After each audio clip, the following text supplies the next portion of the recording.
जुन अहिले भइरहेको छ त्यस सम्बन्धी हामी कुराकानी गर्नेछौँ। पुनः एकपटक हामीलाई लाइभ हेरिरहनुभएका सम्पूर्ण दर्शकवृन्दलाई हामी कार्यक्रममा स्वागत गर्न चाहन्छौँ।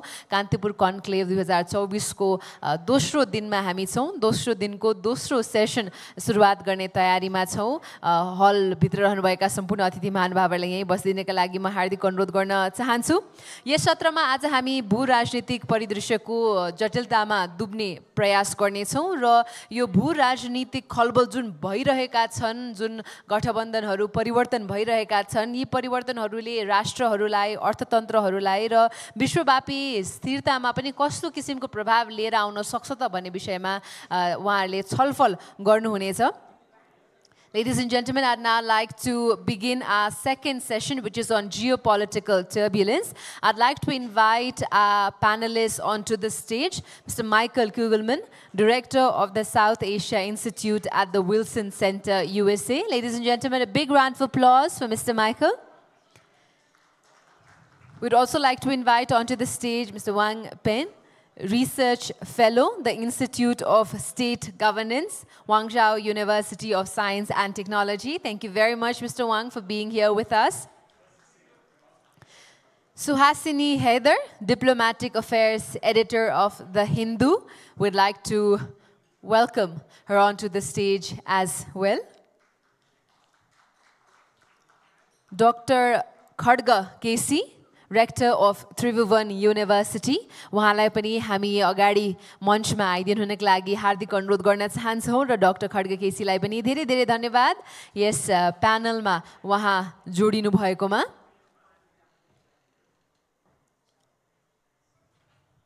I'd also like to invite our moderator, Ms. Apekshya Shah, Assistant Professor at the Department of International Relations and Diplomacy of Tribhuvan University. I think I just saw one of our panelists, Ms. Suhasini, go out. So if our moderators, yes, I would like to welcome Ms. Suhasini Haider, Diplomatic Affairs Editor at The Hindu. Thank you very much, ma'am, for being here with us. Day 1 and Day 2 of the Kantipur Conclave 2024. पुनः एक पटक हामी कुराकानी गर्दैछौँ भू राजनीतिक खलबल at this very crucial topic, which is geopolitical turbulence. हामीसँग एकदमै पोख्त मोडरेटर पनि हुनुहुन्छ, department of international relation and diplomacy टियुमा असिस्टेन्ट प्रोफेसरको भूमिका निभाइराख्नु भएकी अपेक्षा शाह हुनुहुन्छ। उहाँलाई यो कुराकानी अगाडि बढाइदिनको लागि म हार्दिक अनुरोध गर्दछु। Thank you so much. So good morning, everyone. Welcome to our session on geopolitical turbulence. The discussion will focus on the increasing geopolitical pressures in South Asia. While the China-India rivalry shapes the subcontinent's geopolitics to a large extent, extra-regional actors, particularly the United States, have played pivotal roles. At the same time, smaller states have having to manage and navigate big power rivalries in recent years. In times of geopolitical competition, major powers are also required to allocate significant time and resources to develop and sustain relationships with smaller powers. And the larger states have explicitly outlined their policies in this regard. For India, it is its neighborhood first policy. For China, it is its Belt and Road Initiative. And for the United States, the Indo-Pacific strategy has been the driving force behind its foreign policy in the region. Thus, South Asia presents an interesting cross-section among major powers.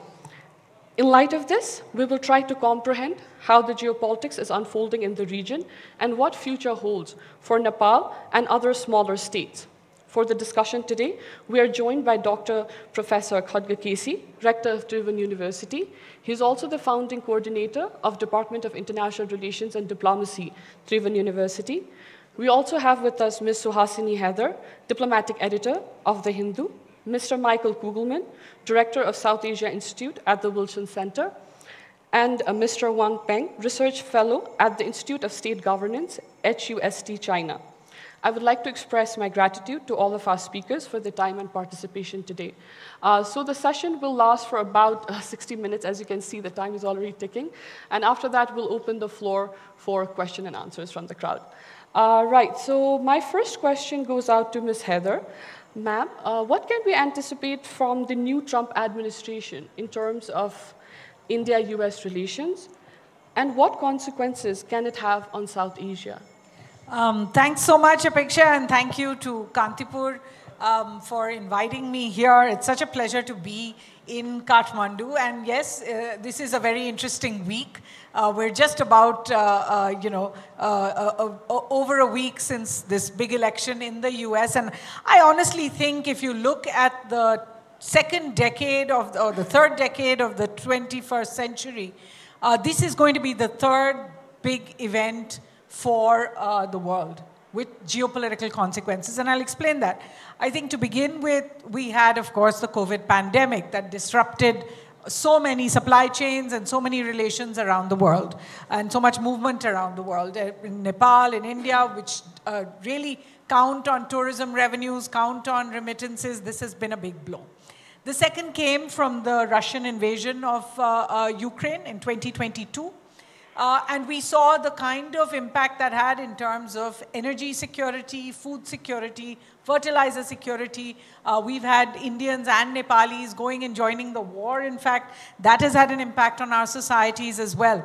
I think, and I'm not overdoing I'm not overreacting, I hope, but I do think that the election of Mr. Trump at this time, as Trump 2.0, is likely to have a similar kind of impact, particularly on trade around the world. And it will affect us in India, it will affect us in South Asia. This is not Trump 1.0, where he himself did not expect to win.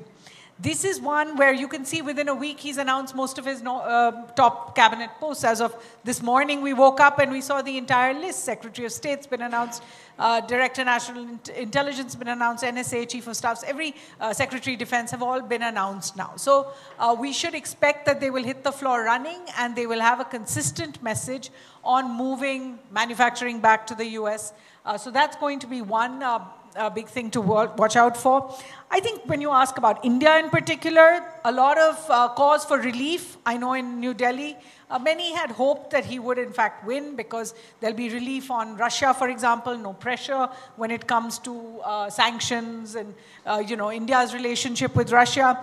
There'll be a hope that he will be able to bring about some peace in the Middle East at whatever cost that is, because India is looking forward to this India-Middle East Europe economic corridor, and that requires stability in West Asia or the Middle East. I think there is a hope that Mr. Trump, as he was before, is going to have less interest in issues like democracy. Mr. Biden, of course, had this whole democracy exercise and conferences and all. We're not likely to hear from Mr. Trump when it comes to issues on democracy, when it comes to issues on minority rights, human rights, press freedoms, NGOs, and that sort of thing in general. I don't know how many of you have been following the case of Indian agents being accused of being involved in an assassination attempt in the US. That is also something that New Delhi thinks will now calm down. But I think where I made the point, I think on trade, on technology, what we're expected to see is Mr. Trump is much more transactional.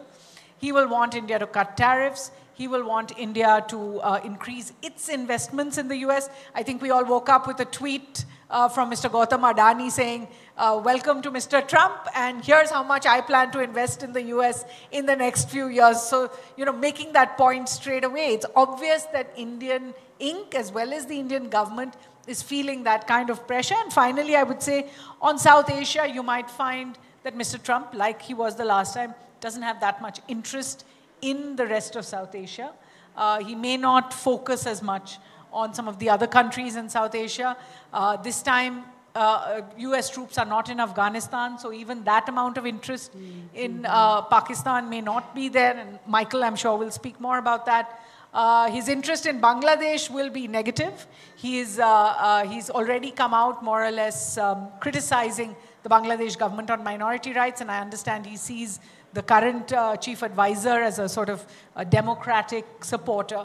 But in general, I think what we should expect is the expected, which is Mr. Trump talking about trade, what can you do for America, very much. Expect the unexpected, those tweets, his manner of speaking, his way of speaking in a private conversation with a leader, but then publicizing it the next day. And expect the sudden announcements. Even India, with its really good relationship with Trump in the last term, was given a rude shock when one morning he woke up and withdrew India's GSP status for exporters. So I think you should expect the expected, expect the unexpected, and possibly expect that private will now be public. Right. Thank you so much, ma'am. Now I would like to pose my second question to Mr. Wang. Sir, you have previously focused on the Indo-Pacific strategy and how Sino-US relations evolved under Xi-Trump dynamic. Could you briefly discuss what the new Trump presidency could mean for China? What effect would it have on non-aligned periphery actors like Nepal that share close relations with both America and China? Thank you. I think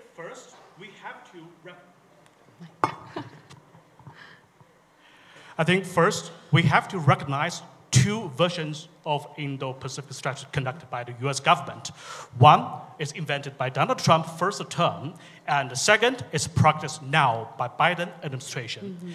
And so they share, the two versions share the same aim, that to counterattack the growing China's influence in this region, but they act in different ways.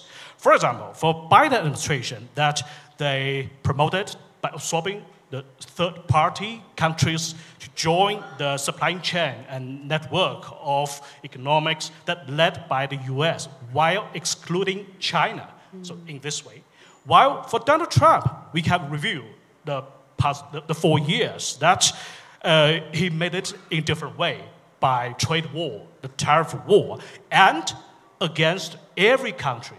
Because in Trump's way, that's every country, everybody in the world owes him a lot. Every country is a free rider, get free ride and get the profits by the expense of the US.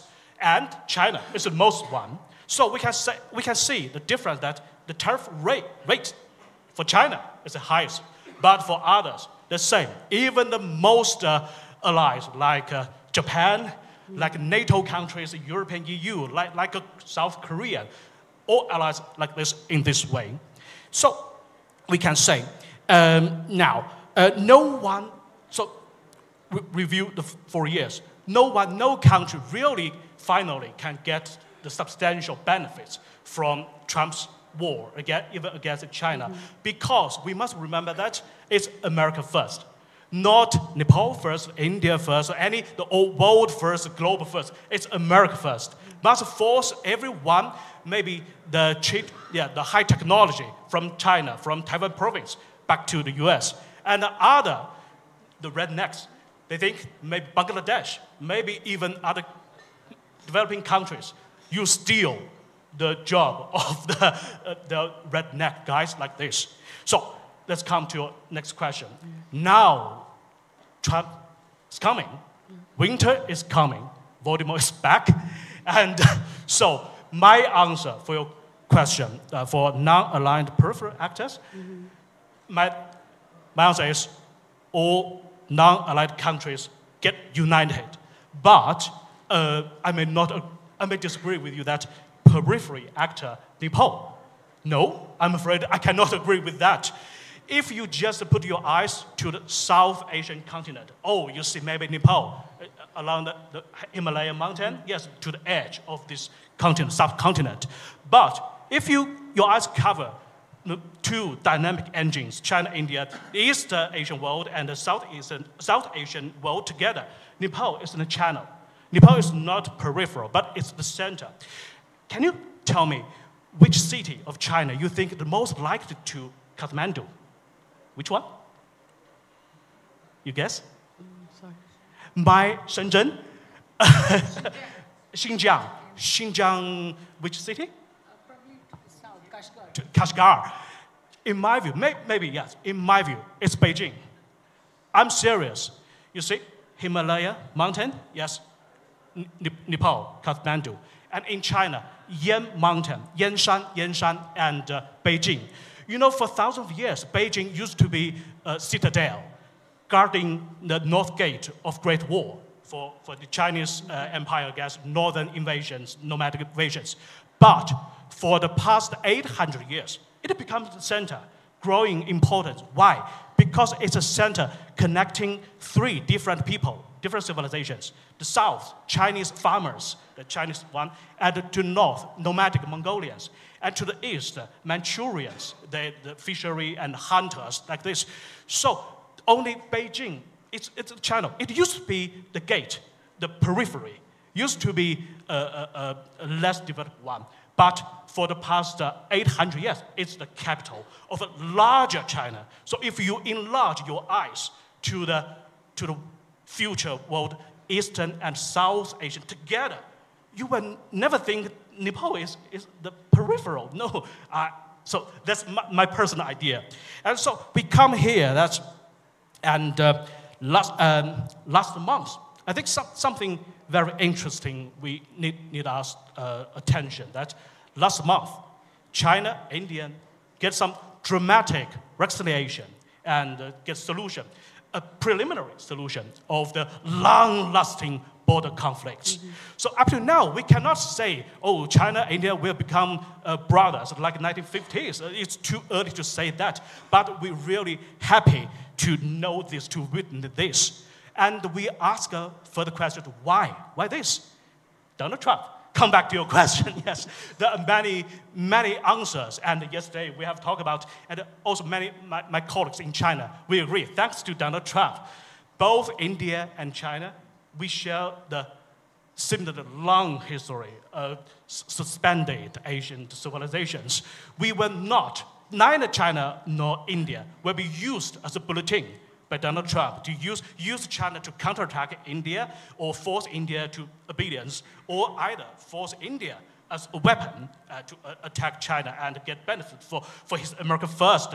These two dignity, these two great powers with the same dignity will not follow in this way. And these make responsible, so we can say that's a small step of the soldiers of two armies, but it may become a huge progress of two civilizations, two equally great civilizations.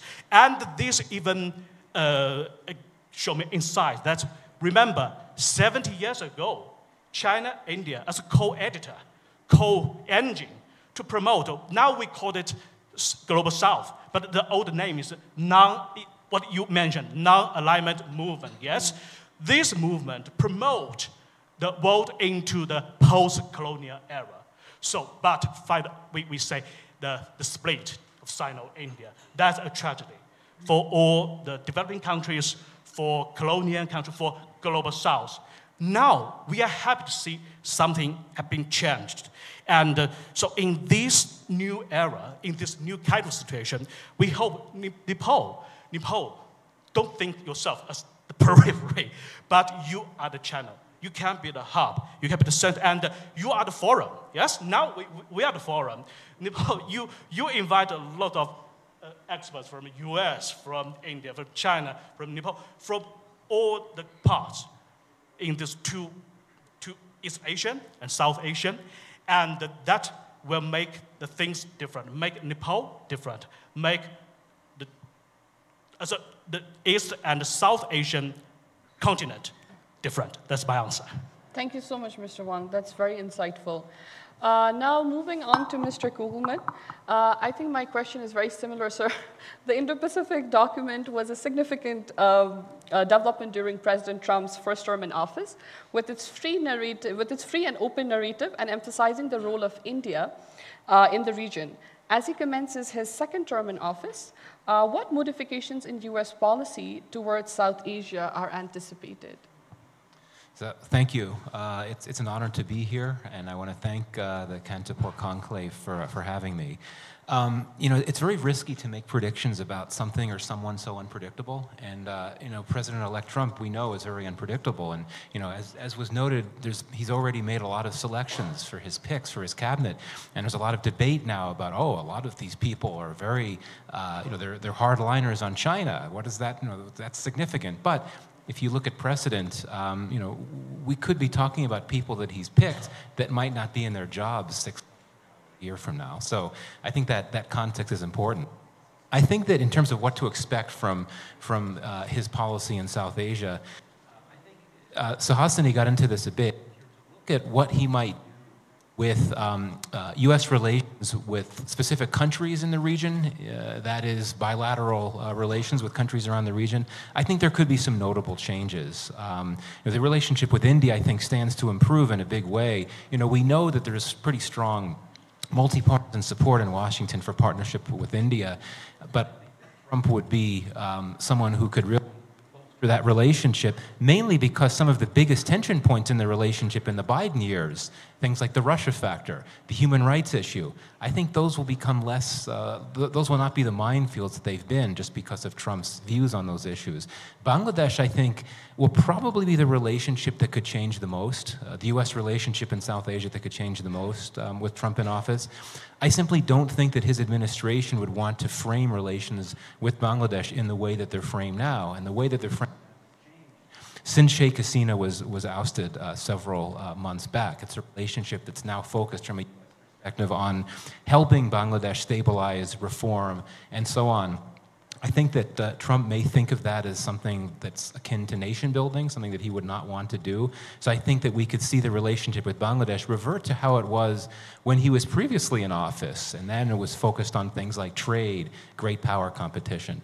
Afghanistan, Afghanistan is a country that unfortunately in Washington has disappeared from the map. I do think that President-elect Trump might be willing to be more comfortable engaging with the Taliban compared to the Biden administration, wouldn't be as concerned as much about the rights record of the Taliban. However, if we want to look at how policy toward South Asia may play out, his strategy in South Asia, he will retain the Indo-Pacific policy, which, as noted, this was his policy to start with. And I'm quite confident that his administration will see the region through the lens of great power competition, rightly or wrongly. That is how the Biden administration has seen it, and that is how the first Trump administration saw it as well. So a little policy, and the goal will be indeed to counter China. I mean, this is never articulated publicly by U.S. officials, but this is one of the bigger objectives. That will continue. And what we've seen in the Biden years and in the initial Trump years was this notion of trying to provide a better proposition, to quote what Donald Lu, a top State Department official for South Asia, has said. This idea of providing or offering public goods, infrastructure projects, investment projects that can be provided in a more equitable or transparent way than what China has provided. This is something that has been associated with the Biden administration, but it was the Trump administration that first used that model. And here I would cite a speech, and I'm not only citing it because it was made at the Wilson Center where I work, a speech that was made by Alice Wells, a top South Asia official in the first Trump administration. She laid out this vision of how the BRI is not a good thing because the investments aren't done well. And she was speaking specifically about how this played out in Pakistan with the China-Pakistan Economic Corridor. But she made a pitch for more U.S. investment in Pakistan that could be done more equitably with more transparency compared to CPEC and BRI. So very briefly, in the second Trump administration, we will see the Indo-Pacific strategy retained. I do think that some of the tactics and tools could change just a bit.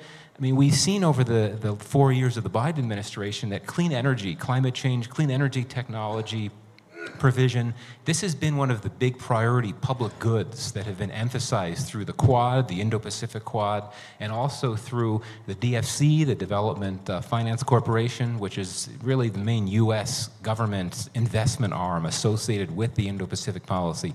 A lot of focus on clean energy assistance, clean energy infrastructure. That, I think, might change in the Trump administration. I'll end with two quick comments. One, a wild card, and two, a black swan. What is a wild card? Something that's sort of unpredictable. The Russia issue. I think that we talk so much about India-China competition, U.S.-China competition in South Asia. We don't think enough about the Russia factor. And I think we've seen since the U.S., well, I'll describe it as the Russian invasion of Ukraine. Since that began several years ago, U.S.-Russia competition has really picked up. And I think for the U.S., it's concerning that Russia really does not have any enemies, and it has quite a few friends in South Asia. And we'd seen soon after that war began, U.S. officials trying to try to get the South Asian states, particularly the smaller South Asian states, I'm not talking about India here, trying to get them to be more sympathetic to the U.S. position. I don't think we'll see that in the Trump administration. I know there's the conventional wisdom is that Trump's position on Russia is much more restrained than the Biden administration. Finally, a black swan. What is a black swan? This is something that's very difficult to predict. It's not something that would be predicted, but then when it happens, it has major implications across the board. Been talking about this a lot. A number of other analysts have been discussing this issue. What if President Trump, President-elect Trump, once he takes office, decided that he did not want to continue competition with China and that he would prefer to extend an olive branch and reach an understanding with President Xi, someone who he has often praised and complimented? This would not necessarily be a blow to U.S.-India relations, even though it's the China factor and a shared interest in countering China that's driven U.S.-India strategic partnership. I think there's enough to the U.S.-India relationship, enough pathways, enough spheres of cooperation outside of strategic and China-related spaces, the relationship would not be impacted. But there would certainly be implications if that happens. And the final point I'll make is that the return of Trump might be good for the India-China relationship to an extent. If both New Delhi and Beijing are concerned about higher tariff risks, that might give them an incentive to create more commercial space to work more with each other, which they clearly are something that they already want to do. And I think that the border deal that was mentioned earlier could create even more diplomatic space for New Delhi and Beijing to expand their already robust commercial relationship. Right, thank you so much. So many things have come out that I don't know if we'll get to cover, but I hope we'll get some questions from the floor as well later. But now turning to Professor Khadga. Sir, Nepal's foreign policy has been affected by the intensifying geopolitical competition in recent years. Is the increase in geopolitical competition, does it provide more opportunities or challenges for Nepal? Also, how do you assess Nepal's performance in handling its relations with larger powers in recent years? Thank you, Kantipur Media Group.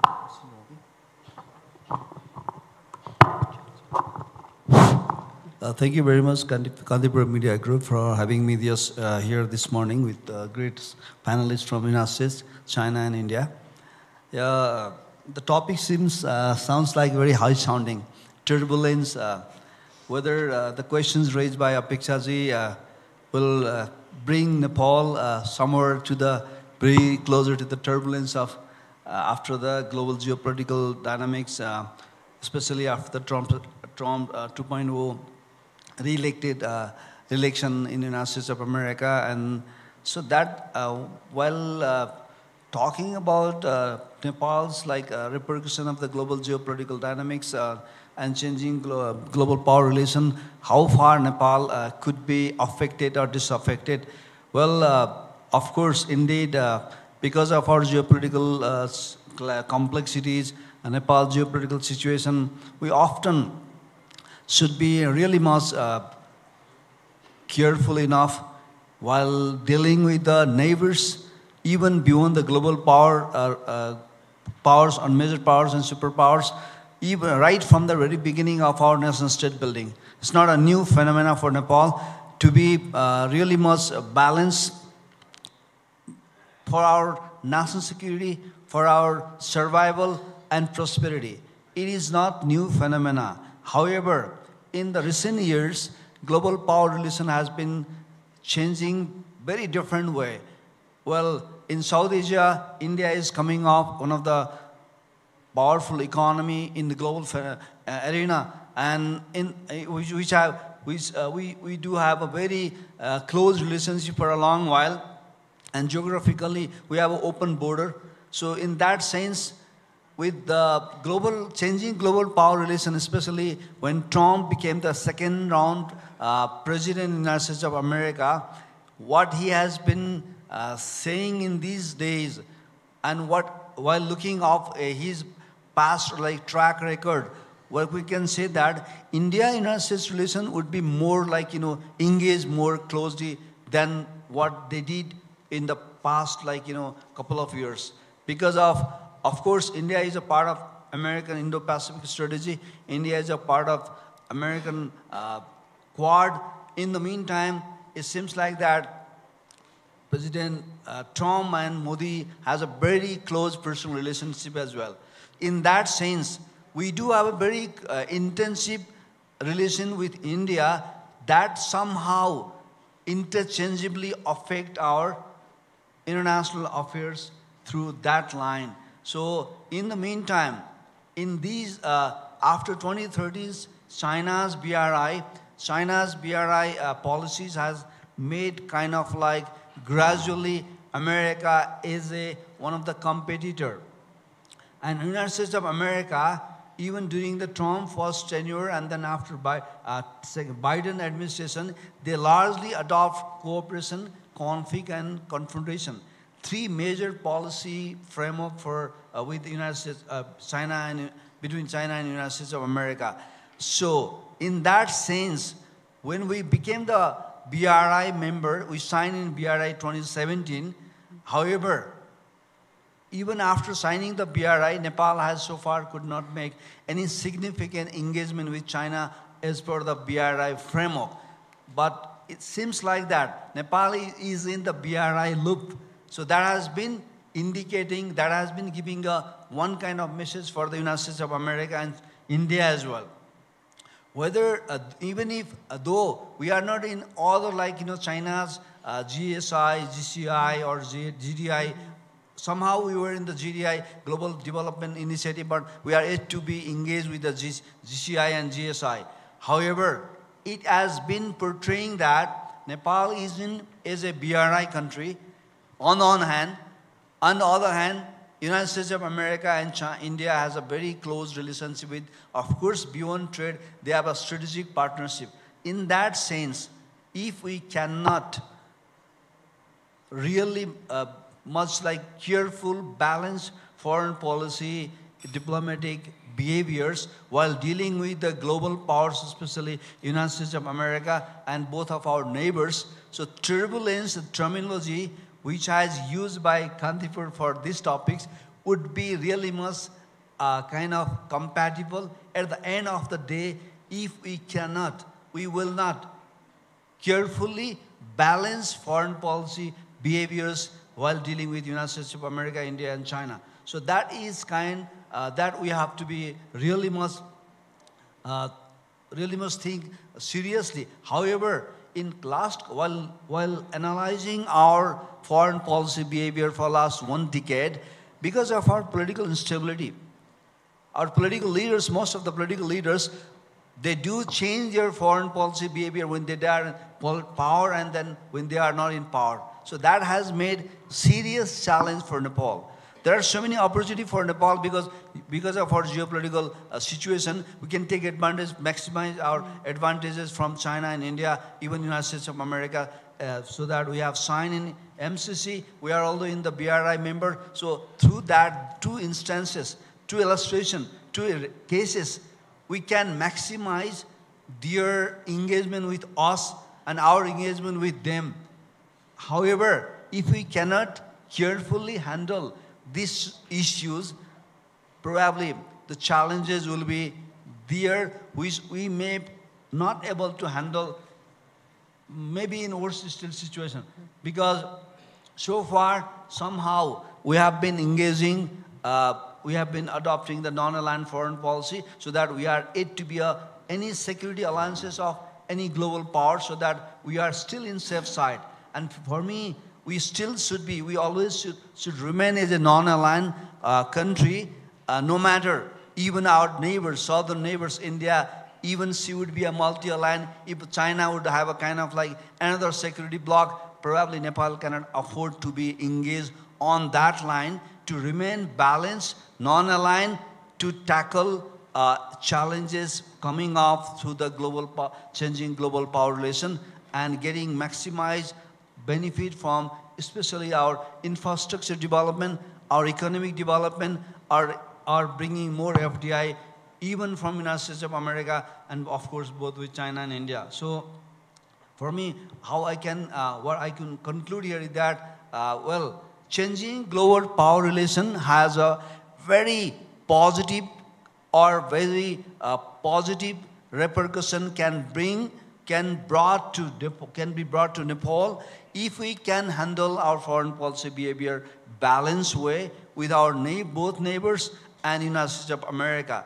However, if we will tilt it towards one bloc in the name of any political ideology or any political benefit, probably that will be really much disaffect of changing global power relation and national security and our survival, even that would be in danger because of our foreign policy behavior. And for prosperity, economic development, we need to engage with the multiple international actors, of course, indeed, with the United States of America and China. And China and India are the closest neighbors of ours, and our neighborhood foreign policy should be the first priority of the country's national security and country's economic prosperity. So repercussion, affect and disaffect are coming up, and for that, to cope up those challenges, probably we need to institutionalize our foreign policy related institution. We do lack the think tanks which we can analyze the situation so that we can make a policy, and that we have seriously lacked in this country, so that the way how Kantipur Media Group or media has been taking these issues as one of the priority issues is really much appreciable. And we should continue this kind of discourses with our neighbors and the global powers, so that our more engagement will make our distance closer, and that largely will make us more beneficial in the days to come. So thank you very much. Thank you so much, sir. Now I would again like to move to Ms. Suhasini Haider. Ma'am, Delhi has imposed restrictions and refused to import power and goods from Chinese-linked projects. This effort to limit Kathmandu's engagement with Beijing has been criticized in Nepal, given that India and China themselves share very close relations. So do you think this policy will change if India-China relations improve in near future? Basically, where does the problem lie in Nepal-India relations? The first problem is that things that are believed to be policy aren't necessarily policy. Sometimes what tends to happen is between any two border countries, there will be practices that seem to suggest that there is a central kind of approval for them. They may or may not have them. But in terms of policy, I don't think there is an Indian policy in some way to block or ban Nepali goods. Yes, there are concerns. I've spoken to many here who have concerns about sending goods over, particularly, I think, tea, cardamom, pharmaceuticals, household goods. I've reported about those concerns as well. But consistently, what we hear is that there is no policy, that it is essentially about India protecting its own interests, but also in terms of when you see the leaders come together, these are small issues. And my sense of India-Nepal relations, watching them over the years, has been that when these issues come to the fore, normally they are a symptom of a larger problem. They're a symptom of a greater strain in the relationship between the two, one which we should take seriously on both ends. I don't think there is a doubt about that. When you ask whether the India-China recent détente and India-China relation, in May this year, China actually surpassed all other countries, became India's biggest trading partner. So that's something India is conscious of. They're also conscious of what Dr. Khadga said, that there is a realization, there is a realism in Nepal today, that if India is an important neighbor, China is an important neighbor, but that not all the promises we had seen maybe some years ago have actually come through in terms of actual BRI projects, in terms of what has happened to some of the airports that was set up by China as well. So I don't see too much of a difference once India and China have had this kind of resolution. in the India-Nepal equation. I think that has to be dealt with bilaterally. Of course, we have the ambassador to India here, so I'm really not as well placed to talk about how that will go forward. But I will make 3 very quick points.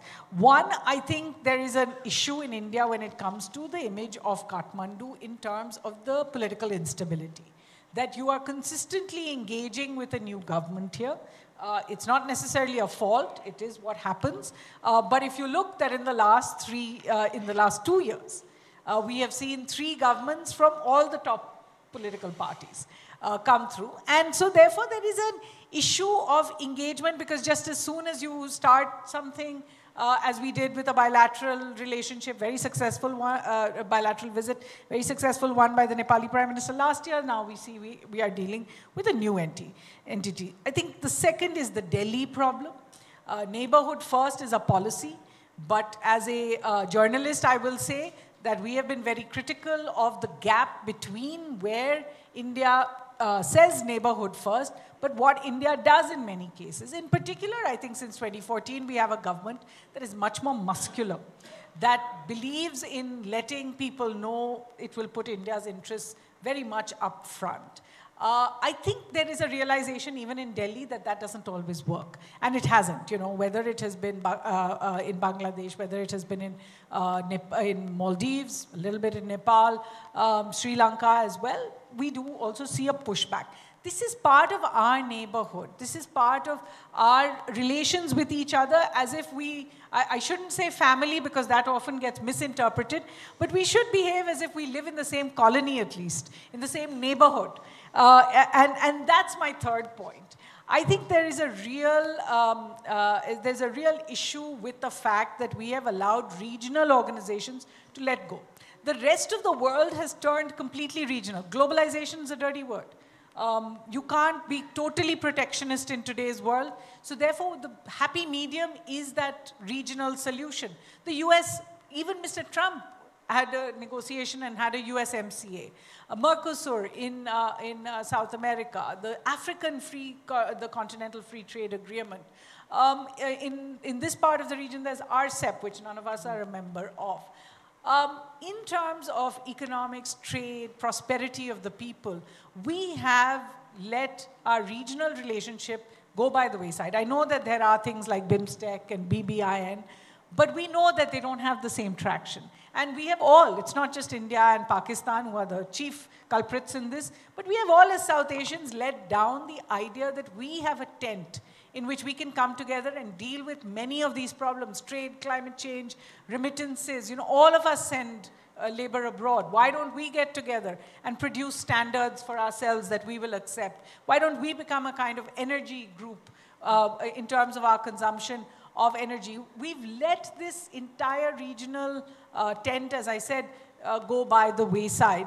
The last bit is just a personal kind of advice, and I think it's true of both Delhi and Kathmandu, which is we have relations that are historic, which are familial, but which are also so entrenched on both sides that it is a mistake for us to try and leave the relationship just to governments.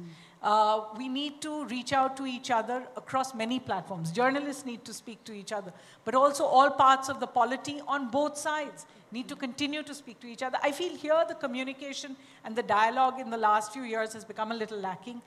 We've allowed the governments to take over the conversation between the two, and the journalists and the media covers then only the perspectives of those governments. So I'll leave it there. I mean, that's just a personal observation. But I do think that the India-Nepal relationship will remain. It will continue to be strong. It will continue to be there. But when there are irritants, when there are issues, they are a symptom of a larger problem that must be arrested immediately. Thank you so much, ma'am. Now I would like to move to Mr. Wang again. There's been a lot of talk of BRI. So BRI has driven China's foreign policy in the region. What lessons has the Chinese government learned from its implementation in South Asia so far? And what are your thoughts on BRI's slow progress in Nepal? For example, we became party to BRI back in 2017, but the protocol is yet to be endorsed. Thank you for your productive question, which bring back my wonderful memory of Nepal 6 years ago. This time is my second time visiting Kathmandu, the beautiful city. And my first time visit here is December 2018 to attend a conference, also co-organized by the Nepalese Ministry of Foreign Affairs and Chinese Embassy here. The theme is about the SDG, UN SDG 2030 and the China-Nepal BRI cooperation. And at that time, 6 years ago, yes, we with great hope and enthusiastically talking about NIC, Nepal Indian China corridor, and the Nepal-Chinese high-speed railway building something. Yeah, but 6 years has passed. Yes, so I agree with you. So why the slow progress of China-Nepal BRI cooperation? How to explain that and how to make change of that? That's the essential problem in front of us. Yes, and my major is political science. So from the perspective of comparative political analysis, we must differentiate the constant from variables, and we control the variables, turn them into constant, and then we pay close to the essential, the substantial variables, and to find the true solution. Yes. So first, we can make comparatives here, reviewing the last 10 years BRI, the major cooperation countries, major projects in South and Southeast Asia. 5. Number 1, we can say Pakistan. Number 2, Indonesia. Number 3, Laos, Cambodia. Number 4, Malaysia. And number 5, we come back, Nepal. We make these 5 as major cases for our comparative analysis. Yes, they have similar starting point, but the ending totally different. For example, Pakistan, yes, that's the CPEC, China-Pakistan Economic Corridor, flagship of China, all the BRI flagships and achieved a lot. Yeah, and Indonesia, Joko, yes, we know the railway, high-speed railway from Jakarta to Bandar, yes, worked and even earn money now. So that has become a major political legacy and economic profits gift of the former Joko to his people now. Very good. And Laos, Cambodia, the railway work now. Chinese people are eating bananas and tropical fruits from Laos and Cambodia, and a lot of money. And they are happy and invite Chinese people come again to the whole of the canal. Yes, railway is not enough. They need more. So we start new projects. And for Malaysia, the story changed. And firstly, it's not very good. And then finally, we found it very, very wonderful. Yes, because we say China, Malaysia signed a big the contract, yes, for railway and port building. But after regime change, the new administration come to power and accused the former one, hey, you signed the contract with China, that's a bribe. That's against the Malaysian people's privilege and interest. But so this change postponed the China-Malaysia cooperation, BRI cooperation, for more than 1 year. Many Chinese companies, I have friends work there, they say they lose money every day, tens of thousands of US dollars. But has China say a single word to criticize Anwar? No. China has good temper. China stay calm and just wait. And finally, he realized that it's good. It's a good thing. So last week, he visited Beijing, talked with President Xi Jinping. They shake hands and they agree they need more projects. They began to design new plans to promote bilateral cooperation within the framework of BRI. So we see this from good news to tragedy, and then come back. Yes, they realize the true national interest of their people and come back to the correct trade. That's with China. And then we come to the Nepal, yes. So there are 3 sources, levels of explanatory sources. One, we say the China's capability and willing, yes? China's capability of infrastructure building and China's strong willing to build all this, we think maybe to a large extent it's a constant. China has strong willing to promote each one for them. No difference. Say we love Pakistan, we don't like Malaysia. No, China the same. Even many companies, they take the projects in different countries. My friend, last year he stayed a lot in Malaysia, and he may move to another country. Yes, for this, the same companies, the same capability, and then the second one is the host. Whether this host can get rid of the internal or external intervene or the turbulence, yes, geopolitical turbulence, and make a strong willing. That's quite important. Joko and in Pakistan, people also face that, but they successfully get rid of all these intervenes.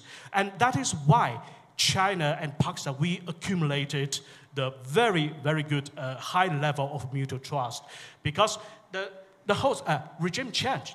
It's common, yes, because in democratic countries, parties, they have party politics, but in Pakistan, no politician, no party play the China card. I mean, so each time their party politics, sometimes the struggle also very severe, but none of them play the China card. So Chinese people, we just stay far away and we wait for a new prime minister and we continue that. And they also never worry about so-called China interfere. No intervene. China no need to do that. And we hope that all other bilateral ties, we can mutually no intervene.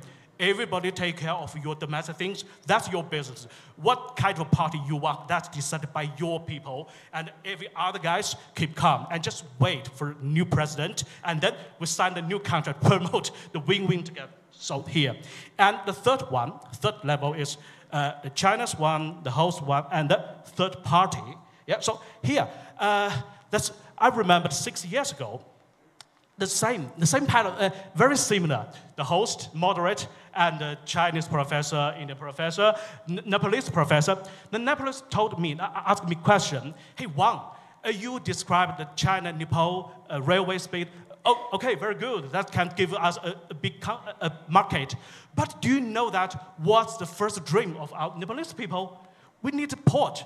We want linked with the sea. That's our first dream that we have negotiated for more than half century. Yes, we are a mountainous country. Yes, inland. We need to a port and connect with the world, maritime. We can sell goods to every country, everyone in the globe. And I told him that he asked me a question, and then he turned his face to the Indian professor, but without response. And then I told him, I have a little tip for you. Yes, my advice that you can try to sign a contract with China about railway road project. And when the project accomplished, you can count the number of years, maybe 3 years, 5, maximum, maybe 10 years. Your another neighbor will give you a new port, much better, larger, quite more advanced. And at that time, Nepalese professors, audience, they laugh and they talk with smile with me. And that Indian, no offense, because then the Indian professor just stayed near me. You're asking them to play the China card.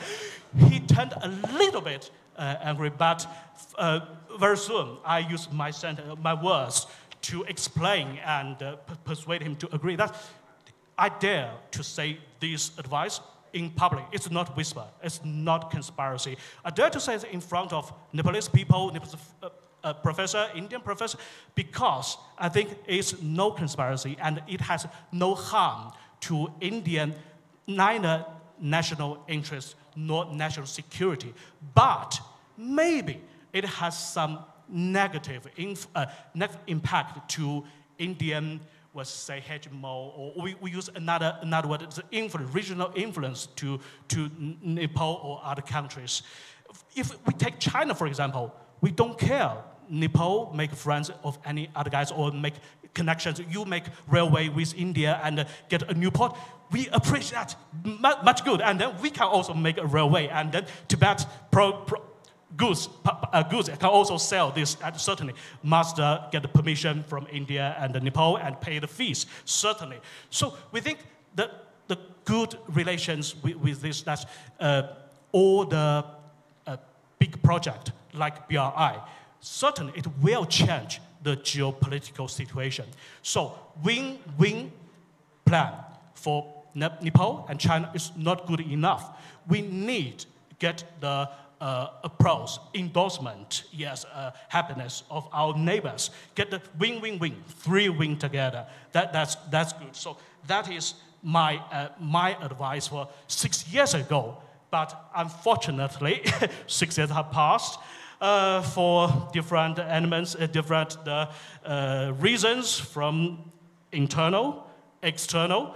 That, as you have mentioned, yeah, China, Nepal, BRI building. Still, we need new dynamics. And before we get generated new dynamics, we need mutual political trust, not only two countries, but among the other parties around it. That's better for all the participants in this region.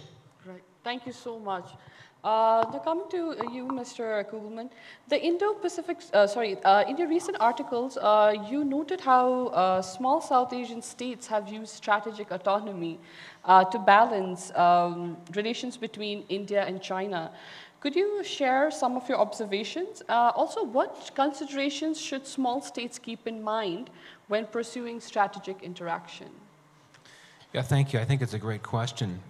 It's not just India that exerts strategic autonomy, and I think that India has really been associated with that principle for a long time. But you know, as we all know here, most capitals in South Asia have policies of strategic autonomy or something like it. And really, it's what the Global South on the whole aims to do, or many countries in the Global South. And if you look at the voting record of many of the Global South countries at the UN, on any resolution related to the Russian invasion of Ukraine, in many cases you'll have these countries that will abstain from resolutions that are backed by the US and its main allies that are very critical of Russia. And of course, the idea here, strategic autonomy, or whatever you want to call it, you know, it's this idea of balancing ties with different blocs and camps and rival pairings to maintain flexibility. So very briefly, a few case studies. Sri Lanka, I think it's a very interesting case to discuss, using two examples, one, the war in the Middle East, and the other, India-China competition. So, you know, since the war began, Sri Lanka's government has announced a series of new aid pledges, aid commitments to the Palestinians. And it's been very critical of many countries in the West for their position on the Palestinians. It's accused the EU of having double standards. But at the same time, you know, Sri Lanka does have a history of close relations with Israel going back to Sri Lanka's civil war for many years. And so in that regard, we've seen Sri Lankan officials being very visible about associating themselves in support with Israel.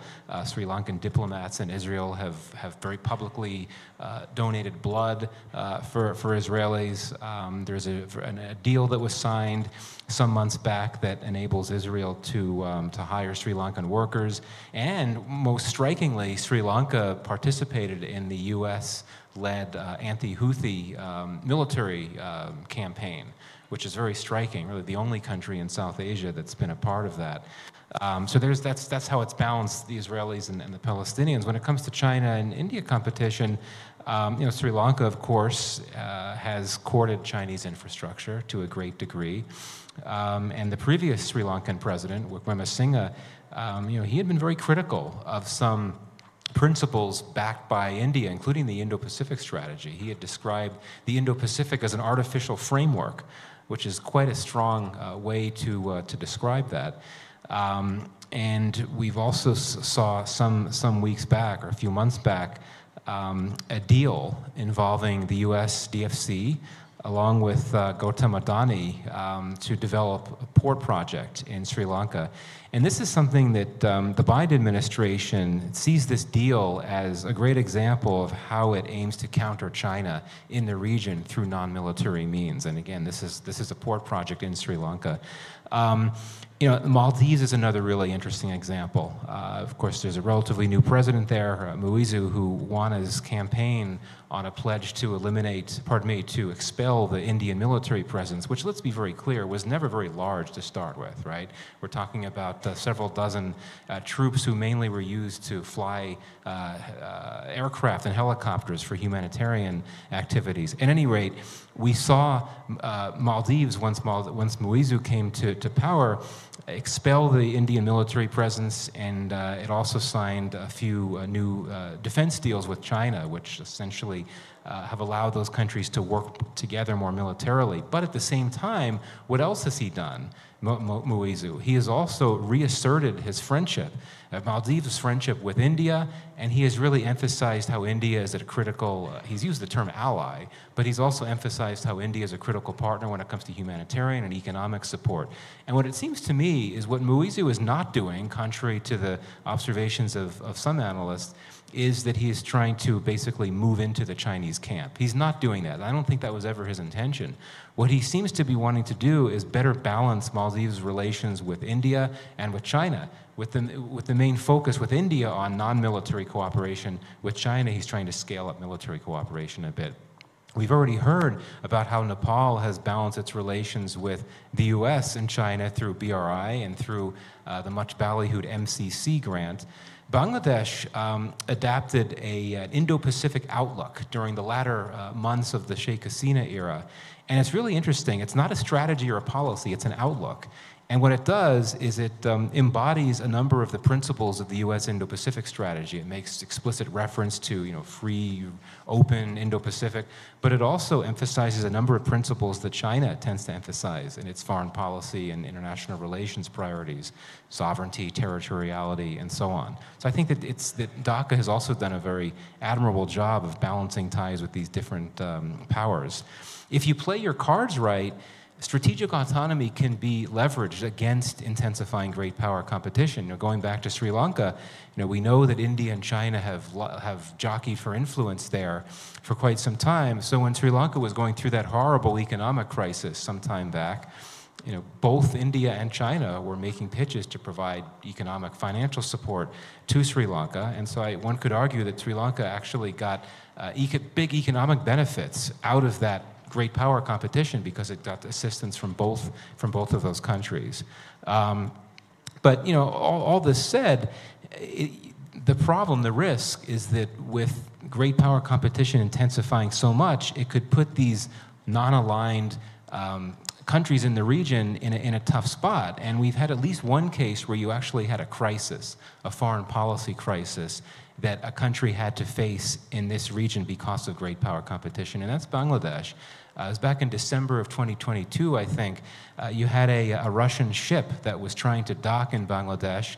It had parts for a nuclear reactor in Bangladesh that's financed by the Russians, and so the U.S. Embassy in Dhaka had received word that this ship had done business for the Russian military, so it basically said to Dhaka, well, you really shouldn't let it dock here. It wouldn't be a good idea. And what's notable is that despite Bangladesh's good relationship with Moscow, wanting to maintain that relationship, it did not allow that Russian ship to dock. So that was a pretty notable challenge.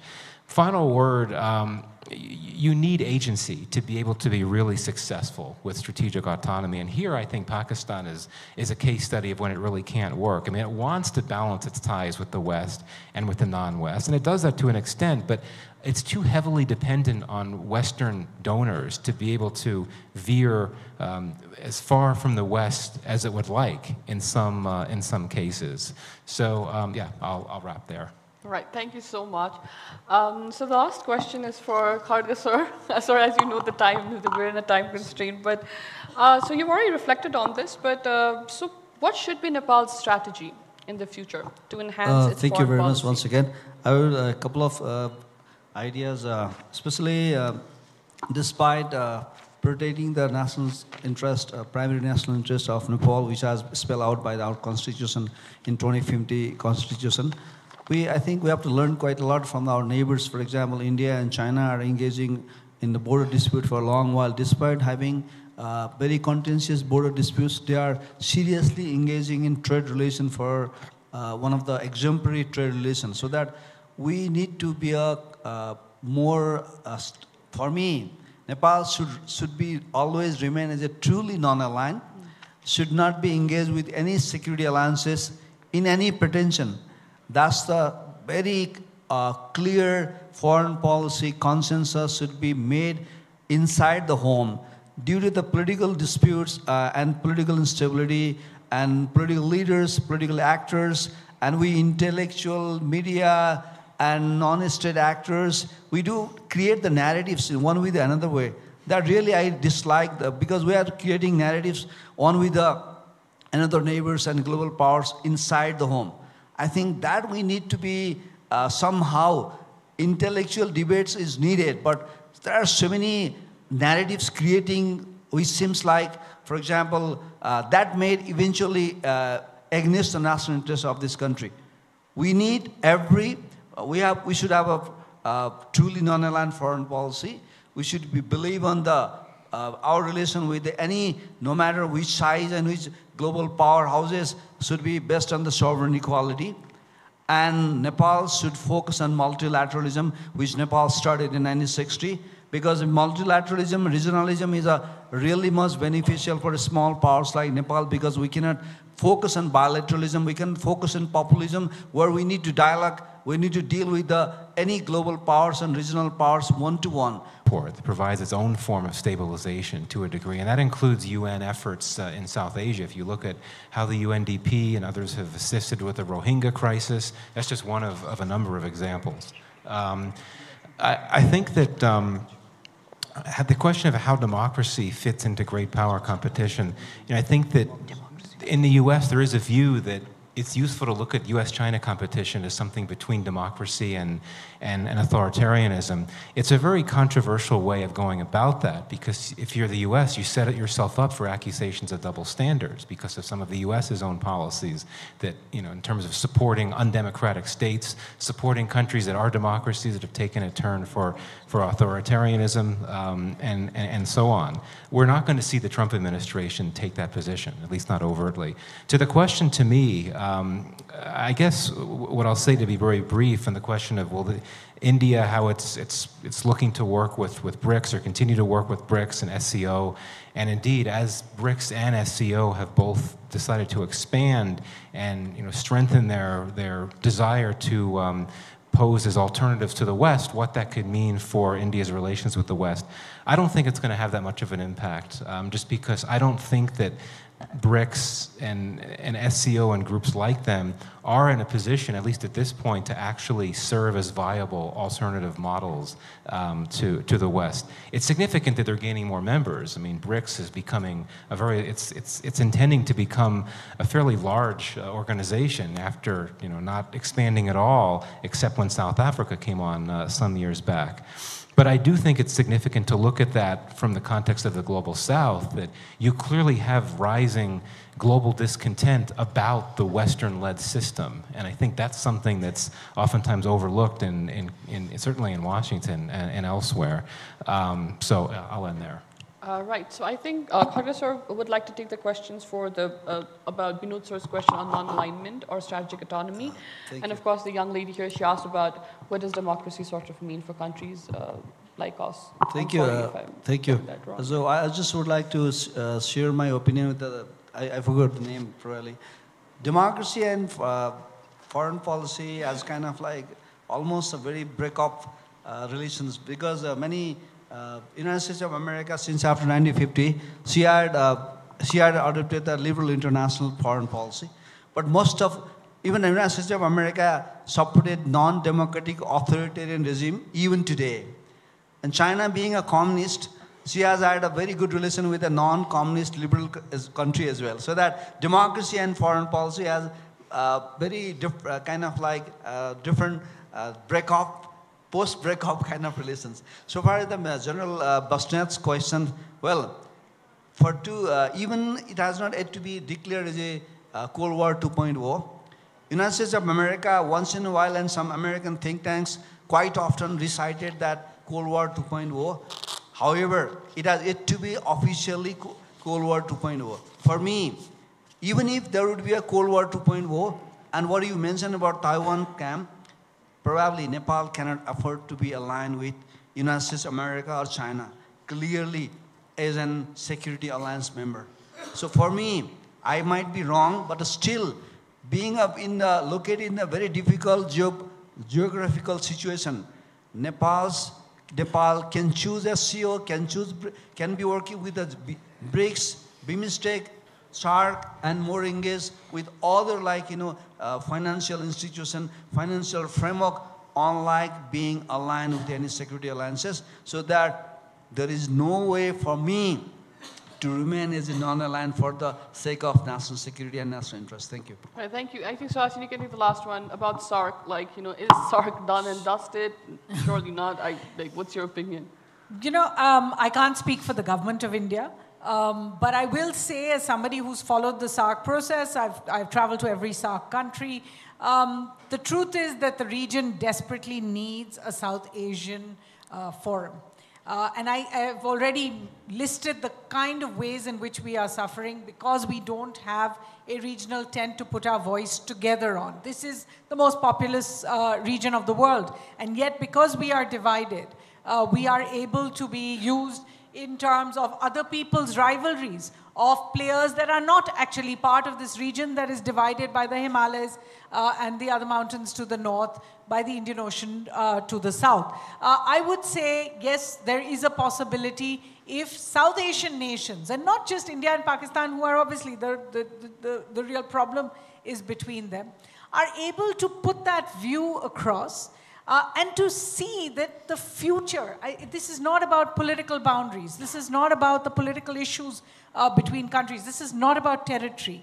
To see that the future issues, whether it's climate change, whether it's the air pollution that we're all dealing with, whether it's the problem of the youth wanting to out-migrate, whether it is the problem of AI and digital technologies, whether it is the issues that are about our oceans or our mountains, these all have regional solutions. A very simple argument on air pollution. It doesn't matter whether Nepal produces air pollutants or not. It doesn't matter whether Bhutan produces them or not. We are part of one airshed. And therefore, cleaning air pollution from Pakistan all the way to Bangladesh is going to require a region-friendly resolution. So I think if we are able to work around the historical and geopolitical and territorial issues here and see that on issues like gender empowerment, we all learn from each other. Media freedoms, we all learn from each other. These issues actually see only regional solutions. I think there is a possibility of putting enough pressure on the two big guys in the region to accept that the solutions to their problems also lie in the region. Right, thank you so much. Thank you so much, everybody, for being patient, and thank you for our speakers. And we're so sorry that we have crossed our time limit, so I think we should quickly get off stage. And of course, you guys can meet our speakers outside, and if you guys have more questions, I'm sure they'll be happy to take them. So thank you so much. Thank you very much to our moderator and to all our panelists. Definitely a very, very important session, which is why we had such active participation as well. Thank you to all those who actively participated. Ladies and gentlemen, before moving on to our third session, now thanking all our panelists as well, please do take your seat and definitely join us for the third session. That is going to be very, very interesting as we are talking about women champions from the field.